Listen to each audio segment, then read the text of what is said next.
Everyone, আপনারা সবাইকে কেমন আছেন? আশা করি আল্লাহর অশেষ রহমতে খুব ভালো আছেন। আমিও আপনাদের দোয়া আলহামদুলিল্লাহ ভালো আছি। তো আজকের রেসিপি চাল ডাল ভিজানোর ঝামেলা বাটার ঝামেলা ছাড়াই আমি একটা চাপটি বা ধোসার রেসিপি নিয়ে আসলাম। চাপটি কিন্তু ধোসাই চাপটি, একই কথা। আমরা বাঙালিদের জন্য চাপটি আর ইন্ডিয়ান কেরালাদের জন্য হলো ধোসা। তো আমি আজকে আলু দিয়ে বানাবো, আলুর চাপটি বানাবো। তো আলুর চাপটি বানানোর জন্য এই যে এখানে আমি 2টা মিডিয়াম সাইজ আলুকে কেটে ধুয়ে পরিষ্কার করে এভাবে রাখছি। এখন এটাকে আমি ব্লেন্ড করব। ব্লেন্ড করার জন্য প্রথমত লাগবে এই যে আমার ব্লেন্ডারে আমি এখন আলুটা দিয়ে দিব।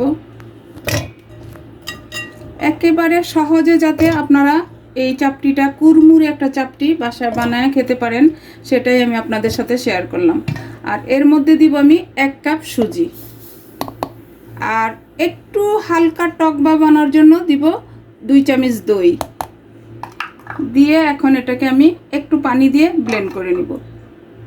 আর পানিটা কিন্তু একটু বুঝে শুনেই দিবেন, প্রথমে অল্প দিবেন, তারপর আবার একটু দিবেন, একটু একটু করে দিয়ে কিন্তু এটা ব্লেন্ড করতে হবে। এই যে দেখেন সুজি আর আলুটা ব্লেন্ড করা হয়ে গেল।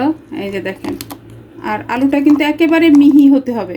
এই যে এখন এখানে আমি মশলাগুলো দিয়ে আরেকবার ব্লেন্ড করে নিব। এখন দিব আমি স্বাদ মতো লবণ তো যার যার টেস্ট অনুযায়ী দিয়ে নেবেন, কোনো মশলা দিব না, একেবারে অল্প মশলাই এটা হবে। আর একটু ঝালের জন্য দিব শুকনো মরিচ গুঁড়া 1/2 চামচ দিলাম। একটু হালকা ঝাল না হলে কিন্তু চাপটি ভালো লাগে না। আর 1/2 চামচ দিব হলুদ গুঁড়া, 1 চামচ দিব আদা রসুন পেস্ট। আর এখানে আপনারা চাইলে কাঁচামরিচ দিতে পারেন, ধনেপাতা দিতে পারেন। যেহেতু আলুর চাপটি, এখানে আলুর চাপটির মধ্যে এই মশলাগুলি দিলেই চলবে, অন্য কোনো মশলার দরকার পড়ে না। এটা এমনিতে অনেক টেস্টি হয়, আলু তো আমরা জানি অনেক টেস্টি এমনিই হয়। তো এখন আবার এটাকে একটু ব্লেন্ড করে নিব আমি। দেখেন সব কিছু একসাথে আমার ব্লেন্ড করা হয়ে গেল। এই যে আলুর ব্যাটারটা হবে এরকম। তো এখন আমি চুলায় চলে যাব। চুলায় গিয়ে এখন আমি আপনাদের সাথে শেয়ার করতেছি আলুর চাপটি বা ধোসাটা কেমন হয়। তো আমার প্রিয় ভাই বোনেরা আমার সাথেই চলেন। এই যে এখন আলুর চাপটির ব্যাটারটা আমি ঢেলে নিলাম। দেখেন মাশাল্লাহ মাশাল্লাহ, একটা সুন্দর একটা ফ্লেভার আসতেছে। এই যে দেখেন চাপটির ব্যাটারটা এরকম হবে। তো এখন আমি এই যে চুলায় একটা তাওয়া বসাই দিছি, আর এখন চুলাটাও জ্বালাই দিছি। চুলাটা আমার মিডিয়াম আঁচে আছে। এখন আমি একটু তেল দিয়ে দিব তাওয়াটাতে। আর এই চাপটি বা ধোসা আমরা কিন্তু সকালেও খেতে পারি, বিকালেও খেতে পারি, যখন ভালো লাগে।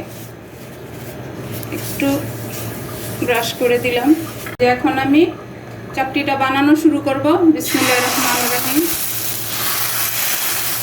আলতো হাতে একেবারে চাপটিটাকে যে যতটুকু বড় করতে চান অতটুকু বড় করে নেবেন। এই যে মোটা পাতলা সেটাও আপনাদের উপর নির্ভর করে, যে যতটুকু বানাতে চান। এই যে, আর এই চাপটিটা কিন্তু ঢাকতে হয় না, ঢাকতে হবে না, এমনিতেই মানে চাপটিটা হয়ে যাবে। তো প্লিজ আমার ভাই বোনেরা একবার হলো এই আলুর চাপটি বাসায় ট্রাই করে দেখতে পারেন। আশা করি ইনশাল্লাহ নিরাশ হবেন না। আমার নতুন রাঁধুনি নতুন প্রজন্মের যারা আছেন তাদের উদ্দেশ্যে বলি, আপনারাও কিন্তু এই রেসিপিটা ফলো করে বানায় নিতে পারেন আলুর চাপটি। আমরা তো ডাল চালের চাপটি অনেক খেয়েছি, আলুর চাপটিটা খেয়ে দেখি না কেমন হয়, তাই না? তো প্লিজ আমার ভাই বোনেরা একবার হলো ট্রাই করেন। মাশাল্লাহ মাশাল্লাহ, এত সুন্দর একটা ফ্লেভার আসতেছে মশলা আলু সব কিছু। তো এই আমার ইউনিক চাপটিটা যদি আপনাদের একটু ভালো লাগে তাহলে আমার চ্যানেলটাকে সাবস্ক্রাইব করবেন, লাইক করবেন, শেয়ার করবেন এবং কমেন্টস করবেন। আমার প্রিয় ভাই বোনেরা আমার পাশেই থাকবেন প্লিজ আমার ভাই বোনেরা। তো এই যে এখন আমি চাপটিটাকে উঠাবো, দেখি। দেখেন মাশাল্লাহ একেবারে এমনিতেই কিন্তু উঠে যাচ্ছে। আমার এই রেসিপিটা ফলো করে একবার আপনারা বানালে বুঝতে পারবেন যে চাপটিটা কেমন হয় দেখতে। দেখেন মাশাল্লাহ মাশাল্লাহ। এখানে বললামই তো, আপনারা যদি চান কাঁচামরিচ ধনেপাতা সব কিছু দেওয়া যেতে পারে, কিন্তু এটাতে কাঁচামরিচ আর ধনেপাতার কোনো প্রয়োজনই পড়ে না। এই যে এখন এটাকে একটু আমি উল্টে দিব। দেখেন অপর পিঠটা, মাশাল্লাহ মাশাল্লাহ। এই যে দেখেন হয়ে গেল, এই যে মাশাআল্লাহ, দেখেই মনে হচ্ছে যে খেয়ে নেই। এই যে দেখেন, এখন আমি আপনাদের বোঝানোর সুবিধার্থে আমি আরেকটা বানাই। আবার একটু এই টিস্যুটাতে যতটুকু তেল আছে ওইটাই আমি একটু ব্রাশ করে দিলাম। এই যে এখন এই যে আবার আলুর ব্যাটারটা দিয়ে দিব। একেবারে সহজ এই চাপটিগুলা বানানো।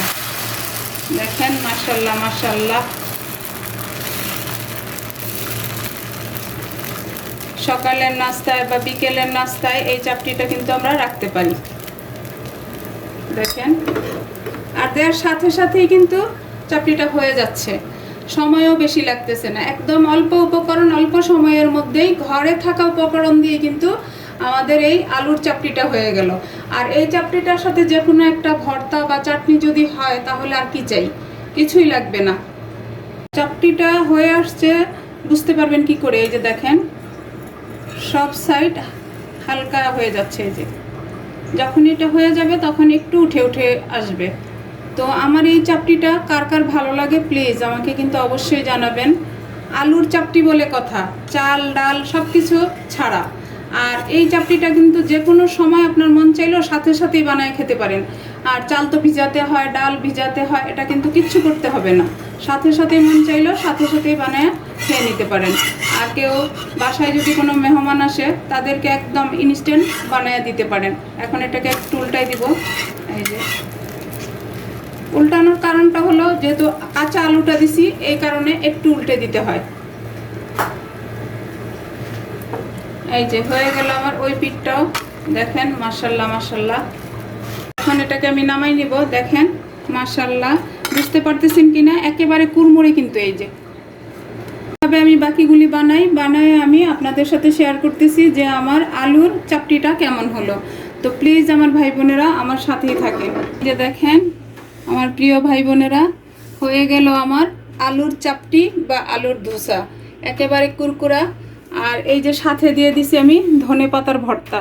তো প্লিজ আমার ভাই বোনেরা কার কার এই আলুর চাপটি ভালো লাগলো প্লিজ আমাকে অবশ্যই জানাবেন কমেন্টসে। তো আমি আপনাদেরকে একটা ভেঙে দেখাই যে কেমন কুরকুরা এই আলুর চাপটিটা। যে দেখেন কেমন কুরকুরাটা সেটা দেখানোর জন্য আমি আপনাদেরকে এই চাপটিটা দেখাইতেছি। দেখেন দেখেন সবগুলি চাপটি আমার এরকম কুরকুরা হয়েছে। এই যে দেখেন দেখেন এরকম কুরকুরা চাপটি কার কার ভালো লাগে প্লিজ আমাকে জানাবেন আমার ভাই বোনেরা। আর এরকম যদি ধনেপাতার ভর্তা বা শুটকি ভর্তা যে যেটা পছন্দ করেন সেটা দিয়ে খেতে পারেন। তো আজকের আমার এই আলুর চাপটিটা কার কার ভালো লাগলো, এরকম কুরকুরে বা মুচমুচে যেটাই বলেন না কেন, মুচমুচে এই চাপটিটা খাওয়ার মজাই কিন্তু আলাদা, তাই না আমার প্রিয় ভাই বোনেরা। তো আজকে আমার মুচমুচে আলু দিয়ে চাপটি বানানোটা হয়ে গেল। আমি আপনাদের কাছ থেকে বিদায় নিব, আবার নতুন কোনো রেসিপি নিয়ে আসবো। আল্লাহ হাফেজ।